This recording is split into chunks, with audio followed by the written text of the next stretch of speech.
उत्पत्ति की पुस्तक पर एक नज़र।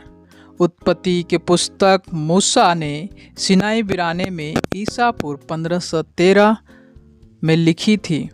मूसा का जन्म ईसा पूर्व 1593 में हुआ था। वो एक भविष्यवक्ता, अगुआ, न्यायी और इतिहास का बिछुआई था। उसने बाइबल की 5 ग्रंथ लिखी, जिन्हें पंच ग्रंथ भी कहा जाता है।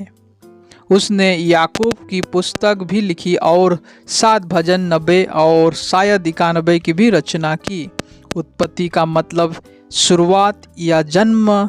इस पुस्तक में समझा गया है कि विश्व की शुरुआत कैसे हुई और कैसे परमेश्वर ने धरती की इस तरह बनाया कि इंसान इस पर जी सके। इसमें यह भी बताया गया है कि इजरायलों की कौम कैसे शुरू हुई और जब तक यूसुफ जिंदा था तब तक इजरायलों की गिनती बढ़ती रही।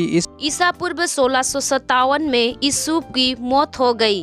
उत्पत्ति की किताब में 50 अध्याय है। अध्याय 1 और 2 में समय का खास दौर का जिक्र किया गया है, जिसे दिन कहा गया। इन अध्यायों में बताया गया है कि परमेश्वर ने 6 दिनों में धरती पर बहुत कुछ बनाया और फिर पहले आदमी आदम और हवा की सृष्टि की। उन्होंने धरती की आबाद करना था और इसमें अधिकार रखना था। वो हमेशा के लिए जी सकते थे। अध्याय 3 में लिखा है कि सांप हवा को परमेश्वर की आज्ञा को तोड़ने के लिए बहकाता है। आदम भी परमेश्वर की आज्ञाओं को तोड़ देता है, जिनके वजह से सभी इंसान को पाप और मौत विरासत में मिलती है। अध्याय 6 में मिलता है कि दुष्ट स्वर्गदूतों ने इंसानों की शरीर धारण करके औरतों के साथ संबंध रखे।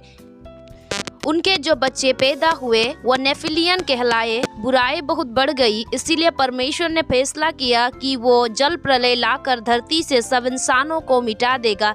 लेकिन यहोवा नूह से खुश था, इसीलिए उसने नूह से एक जहाज बनाने के लिए कहा, जिससे उसके परिवार की और अलग अलग जीव जानवरों की जान बच सके। अध्याय 10 और 11 में बताया गया है कि जल प्रलय के बाद लोग एक शहर और उसमें एक ऊंची मीनार बनाने लगे, मगर यहोवा चाहता था कि लोग बड़े पूरी धरती पर रहे, इसीलिए यहोवा ने उसकी भाषा में गड़बड़ी पैदा कर दी और उन्हें वहां से पूरी धरती पर तितर बितर कर दिया। अध्याय 11 से 25 तक अब्राहम के बारे में बताया गया है, जिसे यहोवा पर अटूट विश्वास था। अध्याय 12 में लिखा है, यहोवा अब्राहम से एक ऐसा देश जाने के लिए कहता है जहां उन्हें एक दिन बड़ा राष्ट्र बनाएगा और उसके जरिए सभी लोग आशीष पाएंगे, और उस वक्त वो अब्राम कहलाता था। अध्याय 15 में बताया गया है कि यहोवा अब्राहम से कहता है कि वो तारों को गिन सकता है तो गिने।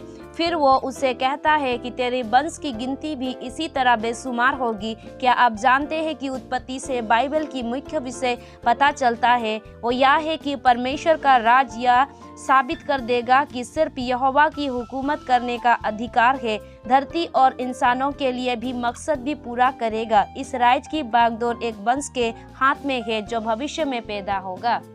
प्रकाशित वाक्य की किताब में बताया गया है कि कैसे ये वंश उस पुराने सांप यानी इब्लिस को कुचल देगा, जिसे परमेश्वर की आज्ञा मानने वाले सभी इंसान को आशीष मिलेगी। अध्याय 19 में लिखा है कि यहोवा ने सदोम, अमोरा और उनके आसपास के शहरों को नाश कर दिया, क्योंकि उन्होंने नाजायज यौन संबंध करने में सारी हदें पार कर दी थी। अध्याय 22 में बताया गया है कि यहोवा अब्राहम से अपने बेटे इसहाक की बलि करने के लिए कहता है, लेकिन जब अब्राहम ऐसा करने लगता है तब यहोवा उसे रोकता है और उसने अब्राहम के वंश के बारे में जो वादा किया था उसे दोहराता है। अध्याय 24 और 25 में खास तौर से इसहाक के जुड़वे बेटे याकूब और एसाऊ और याकूब के बेटे यूसुफ के बारे में बताया गया है। इसहाक याकूब को आशीर्वाद देता है, जिनके बाद याकूब पद्दनराम नामक की जगह पर चला जाता है। वहाँ लिया, राहेल और उनके 2 दासियों से उनके कई बच्चे होते हैं। इनमें से 11 लड़के थे। फिर याकूब कनान देश लौट जाता है, जहाँ परमेश्वर उसे इज़राइल नाम देता है, और वहीं राहेल याकूब के 12 बेटे को जन्म देती है। अध्याय 37 से 41 में बताया गया है कि जब याकूब का बेटा यूसुफ 17 साल का होता है तो उसके भाई उसे बेच देते हैं। फिर फिरौन के एक दरबारी पोतीफर का गुलाम बन जाता है। आगे चलकर पोतीफर पत्नी यूसुफ को लुभाने की कोशिश लेकिन यूसुफ वहां से भाग जाता है। वो उस पर बलात्कार का इल्जाम लगाती है और यूसुफ को जेल में डाल दिया जाता है।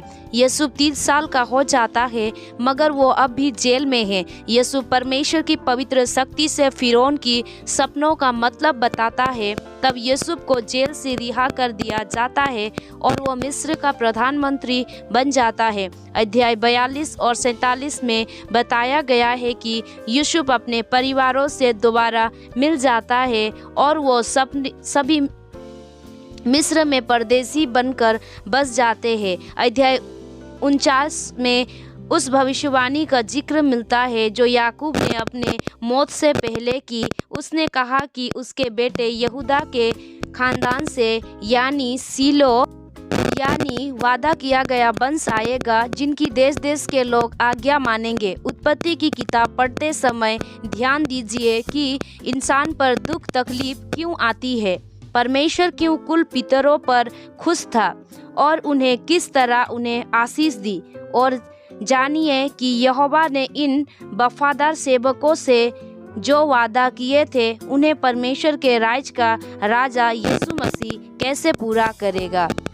अगर आप लोगों को बाइबल संबंधित और भी कुछ बातों को जानना है तो मेरी इस YouTube चैनल को सब्सक्राइब कीजिए, लाइक कीजिए, शेयर कीजिए और कमेंट कीजिए ताकि मैं और भी वीडियो आप सबों को बीच में ला सकूं। Thank you for watching. God bless you all.